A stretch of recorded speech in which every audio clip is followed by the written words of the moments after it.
Han Meditations. Over 300 meditations. You are here for a reason. Subscribe and see what happens next. Being an empath. Okay.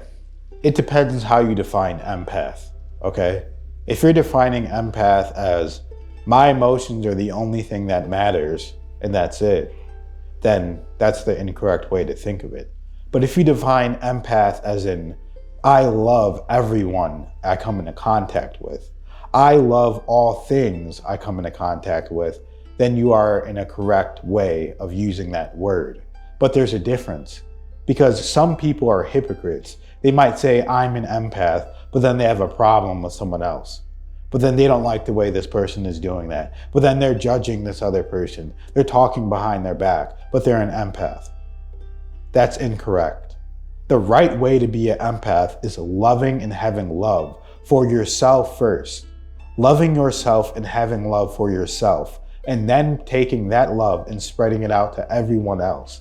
That's where the word telepathy comes. Once you have telepathy with somebody, you are thinking the same thoughts at the same time on the vibration of love. So yes, you should be an empath, but you should also be a logical thinker. If something happens to you, you shouldn't be thinking, well, I feel this way, so, and spiraling out of control and being destroyed. When something happened to me medically, I took a second back and said, okay, what do I do next? What's my next move? I didn't sit and think, oh, why me? This is happening to me, I'm sad. You're allowed to be sad. You're allowed to have emotions. You're allowed to express yourself, but never dwell on those expressions, because you're not your emotions. You're not your mind. You're something much greater, and your purpose is much greater. And the way that you can help the most people is by being empathetic in the true sense of the word, but also being a logical thinker and doing what you need to do when you need to do it, regardless of how you feel and regardless of how other people feel. Because when you're operating on the vibration of love and harmony at all times, you can't go wrong.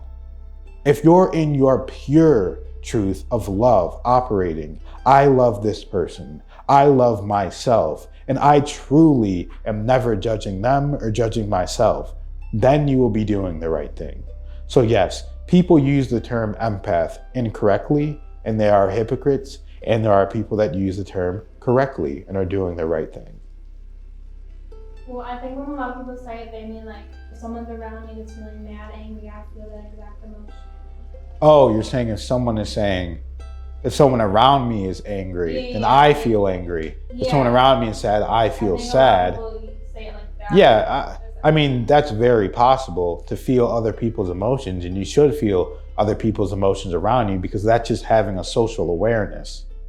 But the difference is if you're taking those emotions in and embodying them from somebody else, that's incorrect. Because then you're not living in your own reality. You're living in someone else's world. It's okay to look at your friend and say and notify that maybe they're sad or upset, and then think of a way to help them. But if they're sad or if they're angry, and then you just get angry or you just get sad, that's not going to help them. What's going to help them is being in the highest vibration at all times. So if you feel love and you feel harmony within your body at all times, and you say what you need to say at all times, and you're listening to the Han meditations, and you're getting that positivity in your mind so that you know that you will say what you need to say when you need to say it, then you will know what to say to those people. And you won't have to take that on. If you're just taking on every emotion around you, then you need to set barriers within your own mind. You need to set parameters within your own spirit so that you can be all you need to be while still being around all different types of people.